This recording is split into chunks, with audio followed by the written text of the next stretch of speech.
Welcome back to a new video.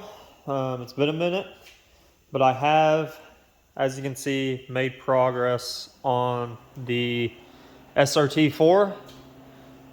Just to walk you guys through what I've done real quick is pretty much everything that can be removed off the car is removed off the car. Obviously the glass is still in it and the engine bay is still not all the way prepped and it's still got stuff that needs to be taken apart. But all the body pieces are off the car and everything is prepped. A couple of doors are hung. All the other stuff is ready for paint. Now when I say paint, I don't mean color. It's ready for sealer and then go forward from there. So the only thing that is not ready is the shell of the car. And I've got pretty much most of it sanded. What I've done is went through with everything and blocked the panels and everything with 220. Then I DA'd everything with 220. And then I'm in the process of going around with Scotch-Brite and hitting the areas that are still shiny. As you can see, like up in here on the strip rail, all this is way too shiny. You got to knock all that down. So I've been going through and just doing that type of stuff and going through, and any chips or anything like that, I've been going through and just final sanding some of that stuff. And then once I do all that, I am ready for to step up to 320, and I'll 320 it all. And then at that point, it'll be ready for sealer, and then fix anything that needs to be fixed. So today, though, is a little bit more exciting than just sanding, because I have finally made it around to getting some shielding gas, 7525, for my Hobart 140. It's a 140 welder. I have not even pretty much turned this thing on, so I have not done anything to it besides hook it up. So this video, I'm going to be walking you guys through how I am most shops. When I say so, I just mean a lot of the places that I've worked at, and I have people that I know that worked at. This is how they weld, get everything ready for body work, things of that nature. Because I do have some things on this car that I need welded up, and I'm going to walk you guys through how I want to go about doing that to show you guys how do you get something from welding all the way to, let's say, primer, paint, and all that stuff. So things on this particular car that I'm going to be doing just right off the gate is this hole. We're going to be welding that shut. To me, this, obviously it's been painted before I've painted on it, but before I painted it, this was here when I bought the car, so I'm assuming this is probably a hole that was drilled for PDR work for the quarter panel to knock dents out. That is just my opinion. Most PDR guys, if they can't get access to panels from the inside of the trunk area or the wheel well or any back panel piece, they drill a hole and they'll usually plug it with a plug. So that needs to be welded up. And then this down here needs welded. Obviously it doesn't need welded right now, but I have to cut some of this out. I don't know if I mentioned it in videos before, but this area had created some bubbles, and I honestly wasn't sure if it was rust or if it was just a paint issue, because this car had been painted by somebody else, and then I had blocked it down, sanded it all the way down, and painted it pretty much over top in this area. And I thought it was just like an adhesion problem in that area, but these cars are known to rust in these dog legs. So once I sanded it down, I revealed some body work in this area, which is pretty much a red flag to me. If you know the cars that you're working on and where they rust at and where they hold water, these are where these hold water at, and they always rust in these dog legs or the rocker panels. So once I got that body filler off and exposed the bare metal, there was a little dent right here, a very, very small dent. And inside that very small dent, there was a brown spot in the middle of it. So it did have a little bit of corrosion. So what I did was I took my grinder and grinded it down, thinking I could probably smooth it out without, going too far, but I had to stop because it was getting pretty thin right here. Because I was trying to flatten out that spot to see how the metal around that area was. If you know anything about rust, it doesn't just attack one spot, it's always around that same area. So I wanted to get the metal as clean as I could and see what it looked like. Now this is very minimal compared to a lot of these cars. A lot of these cars, it's just ate away, or it's starting to rust. It's just really bad. This one is not. So what I did was that when you're seeing all this black, is I have some rust preventative care stuff that I poured on here with the paintbrush, just to kind of, it's supposed to kill it. I don't believe it actually kills it. I think it just kind of stops it.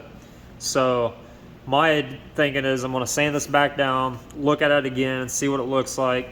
And then in that spot where that little hole was, it wasn't actually a hole, but in the middle of that dent where that rust was, I'm going to drill that out with the drill, just kind of making a hole like this.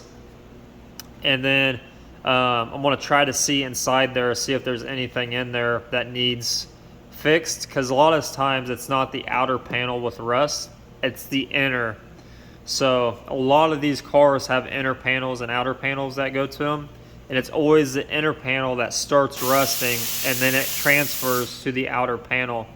In this case, what I think happened was the guy that had originally painted it, not the factory, but the guy that I bought it from painted it, that did the body work on this. I think he pretty much put the filler over top of the paint because you can still see the layers, trying to fix this dent and smooth it out. And what happened was that body filler, if you don't know, it absorbs water and moisture. So I think over time that moisture collected inside that body filler, and it just went right through to the bare metal, or to the metal part underneath the factory paint, and it just started bubbling. So very minimal, but we're going to fix that today. That's a thing I'm going to fix. So most of the time you have to cut this all out and replace it with new metal, but I'm going to sand this down and we're going to see what it looks like underneath of it. I could probably hit it with a brush to clean it. But you want to get this stuff, especially if you're welding, you want to get it to as clean as bare metal as you can. So when you weld, it makes a good contact.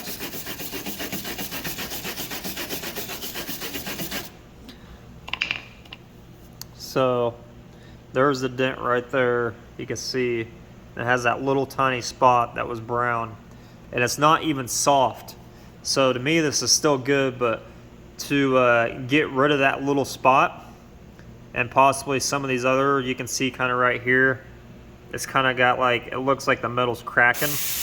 I'm going to drill small holes and we're going to weld those shut, because this metal is still pretty good.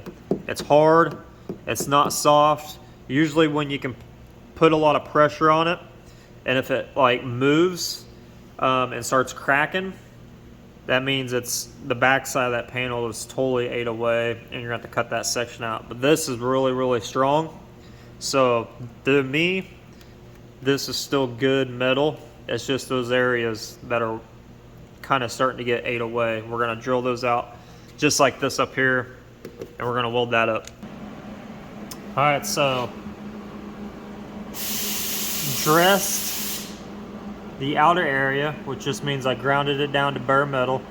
You want it completely clean, and then you also want to make sure you have your ground and a bare metal there to be completely clean. That is an important part, making sure you ground your stuff as close as possible to the area that you're working in. This spot, I grounded it down too a little bit. You can see it's very minimal, but there is some stuff there, so that is going to have to be taken care of, just because I don't want to even though it's still pretty good as far as the metal goes, and I could just probably treat this metal and then start doing body work over top of it. I don't want to have to fix this later on down the road, so we're just going to take care of it. So, but first we're going to do this hole. So we got the welder going. Now I've never adjusted this thing. Like I said, I've never really turned it on. So we're going to have to play with this a little bit. The voltage is the heat. This is the wire speed up here. So with it being a big hole, we're going to go a little bit slower and not as much heat. So I'm going to go probably see about 2, and we're going to see just how well it does. All right. So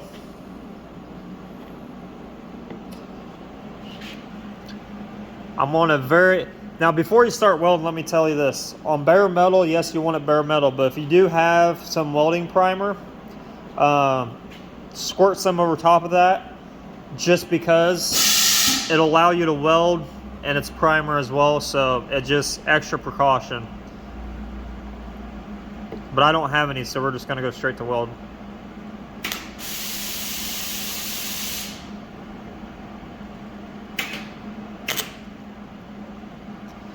All right, so it seems like it's doing okay. That was just a test. So I'm gonna hit it. I'm gonna adjust my helmet.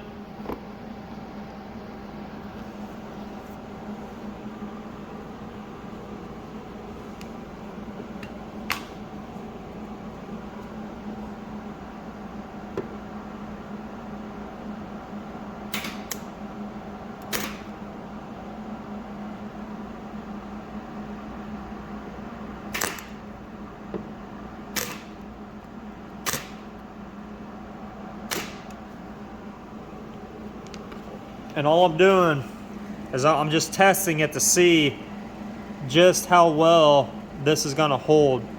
If you know anything about welding, when you start welding bigger holes like this, you gotta take your time and you gotta build it up around it. So I still need to adjust my helmet, so I'm gonna pause and I'm gonna come right. So it's really hard to hold my camera phone and weld this up at the same time, so I'm gonna go ahead and just hit it. I'll show you guys what it looks like afterwards. I started getting ahead of myself, and I forgot to show you guys right after I welded it, but I started grinding it down already. See if I can get this to focus. But as you can see, the little splatters and stuff, it took me a minute to dial in the welder.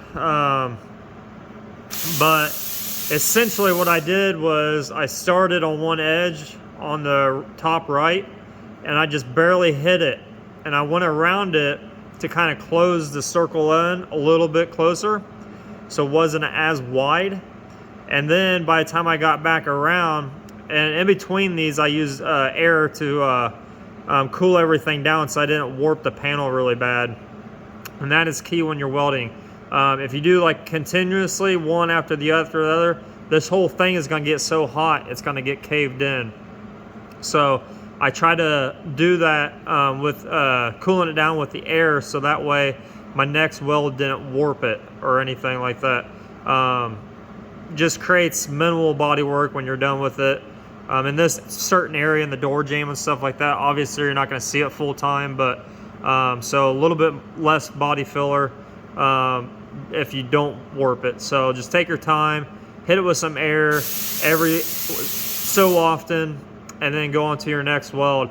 And once I got back around to where I started, that weld was pretty much already really cold.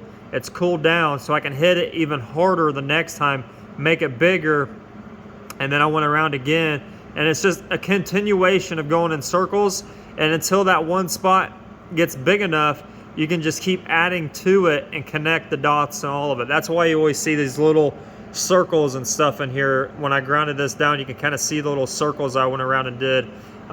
It's just a million little circles. You're going around and creating little bubbles that eventually will attach to each other, and you get it hot enough and it'll just start melting them together in the very end, and it will close the hole. Now this, you can see I got a little bit of Kind of missed the mark up here. I didn't hit the edge, so I'm gonna continue grinding this down, and then we're gonna see what it looks like after it's already flat. So all in all, I'm pretty satisfied with it. It's not too bad. There are a couple little pinholes, very small ones, but it is flat to the car, so I'm not really complaining too much. I'll probably just go back through and just barely hit these to cover those up. And then I'm gonna put some of that rust prohibitor on top of it, just put a little bit on top. That way it can actually protect it. I don't have to worry about it. So, and then at that point, what I'll do is put a little bit of fiberglass over top of it, sand it down flat as you can with fiberglass, and then do your body work on top of that. You always want something in between bare metal and then what you're putting on top of it as far as filler goes or fiberglass goes. So I'll put that rust stuff on there, let it sit for probably a day, and then I will kind of lightly scuff it, and then I'll probably spray it with like epoxy primer. Let that sit, then I can sand that down, and then put my top coat of fiberglass and then your filler over top to finish it out. And then you're off the primering. So you never just want to stick your fiberglass right on top of bare metal, or especially body filler, because like I said, it does collect moisture, and it can go right through it and directly to the metal, and then it will eventually start popping and look like rust, because it is getting to the metal and getting all that water and moisture to that bare metal. So that's how things rust really, really fast. I know back in the day, that's how you did body work. Every manufacturer said you had to go to bare metal for their filler to stick. Nowadays, that is not necessarily true. Technologies came a long way. I always tell everybody that epoxy primer is the best thing to put over bare metal. It is the end-all be-all. It's what every restoration shop does after their vehicles come back from getting blasted or chemically stripped.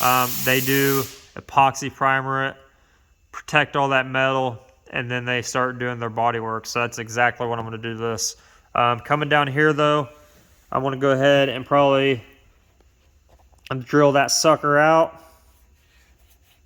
and then go from there and get that thing welded up too. So I want to do that real quick, and then that way pretty much the body work on this as far as welding goes is completely finished.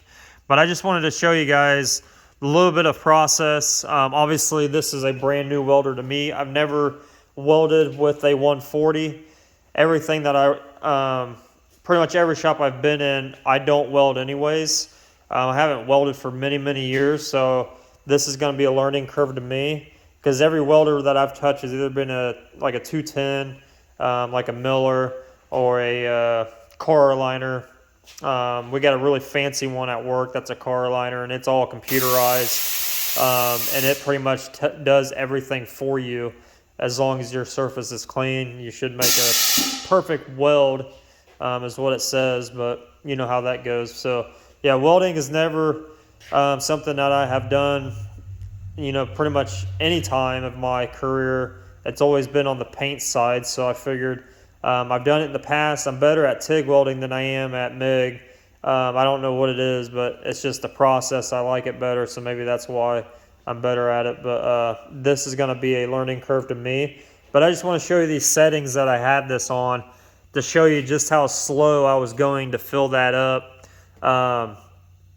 Because you got to think, the metal on these newer cars, they're not like the old cars. The old cars, the metal is really thick. You can get it a lot hotter without warping it. These newer cars, the metal's so thin. So on this one, to build that huge gap up, I ended up at 1 for the voltage, which this is the heat. So this is how hot it's getting, the voltage of it. And then the wire speed was at 20, let's say. Very, very slow. Very, very small welds at each time. But you got to do that in order to fill bigger holes like this without burning the outside edges and burning through it, making bigger hole.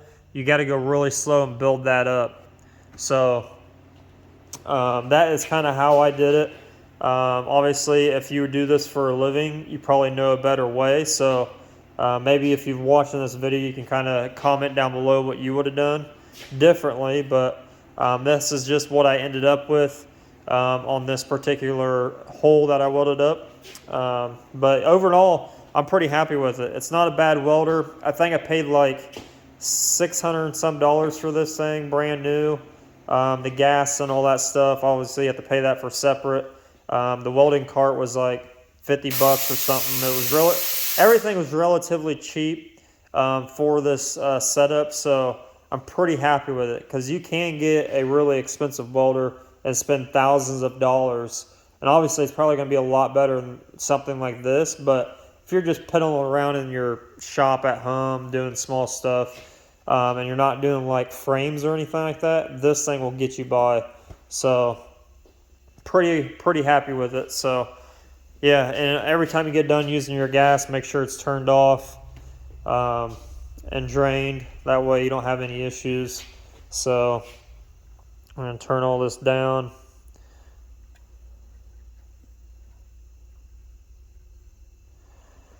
But yeah, that's it. I'm going to end the video here. I'm going to finish up that little spot down there in the dog leg, call it done. I always take about 20 to 30 minutes after welding before I totally walk away from what I was doing, just in case anything starts smoking or anything like that. You can kind of catch it. Obviously, you want to use your air as much as possible to cool everything down from warping, but also it prevents fires happening in cars. Blanket. Obviously, this isn't a welding blanket, but it's what I had to protect the interior. I'd rather this thing catch on fire or start smoking before the interior. So you want to cover up your work area as well, because those sparks go everywhere. Obviously, you can see with me starting out, it splattered everywhere. So you just got to be careful with that. So cover up windows, things like that. Anything valuable, cover all that stuff up, and you won't have any issues. So hopefully that helped a little bit, gave you guys a new video. I'm trying to get back in the groove of doing these things. Obviously, with the welder, I'm pretty excited about coming out here and learning more about how to do this, and getting some of this custom fabrication, I guess you can call it, done. The Honda's got a lot to it that needs done. This is very minimal. It's just these two spots on these, but I also I threw around the idea pretty much to shave the door handles on this car too. So every one of these door handles, I've thought about shaving totally and smoothing it all out. I haven't really sold myself on it. I would just like to have that, because I'm going to put graphics on this car when it gets painted, and to have a pretty much a solid sheet of canvas to put graphics on it just looks really good. It looks cool, especially if you do it right and you get it super straight. I just don't know if I want to go down that route of having some type of door popper. If you've done anything, or if you've had a door popper kit on your vehicle or your custom car and you actually use it a lot, those poppers tend to fail a lot. So I don't really want to go down that hole and mess with that kind of stuff. But I think it would be cool if this car was shaved. It would just make it look different. But yeah, I'm just throwing around ideas and thinking about what else I could do to this car to make it look and stand out from the others. Obviously, if we do the door handles, it's more than just welding and doing bodywork and things like that. It's a lot of, you have to buy the door popper kit, you got to install them, you got to run wires and things like that. So it is a big job. I just think it'd be kind of cool to shave all that stuff, but I can do that at the very end. I'm not even close to doing that right now. So another thing I'm going to do is I'm going to shave the engine bay, like these big old holes. We're going to shave those shut. We're going to shave that one shut, just because it is, it looks a lot better in my opinion when you shave this stuff. You shave it, you get it out of the way, you smooth it all out, get rid of all these lines where the metal is overlapping each other. It just looks a lot better, it looks smoother, but I got to tear all this stuff out before I even start doing that. So this would be a big project. Weld up any of the holes that I don't use, things like that. So that is another big to do, but that is one thing I'm going to do after I get done doing this. Is obviously I got to finish the prep work in the engine bay and all that stuff. So that's on the next to do list, I guess, to this thing after I weld this stuff up. So yeah, just moving right along slowly but surely. Not really in a hurry. Don't really want to rush this thing and paint it and put the engine back in it just to have it for this summer coming up or this springtime. Because I do not want to do this again. I want to make it to where it's finally done. It's completed. It's going to last another 10 years before I touch it again. So I want to make sure that it's going to last. And I want to be happy with it because I don't think I'll ever get rid of this car. So just want to go slow, think it through, maybe do a couple sketches on my computer to see what the rendering would look like if I did shave the door handles, things like that.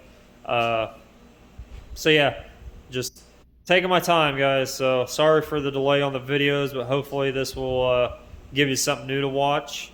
And I'm hoping I can come out here a lot more often to work on this stuff, give you guys more videos, things like that. That way you guys can stay up to date more with what I'm doing. It's just life's been crazy, work's been crazier, so just trying to work through what I can with the time that I have. So I appreciate you guys sticking around, being patient, and hopefully, like I said, this stuff will entertain you enough until we get to a lot more cooler stuff. So yeah, I'll upload anything that I can when I have the time, guys. So I'll see you guys on the next one.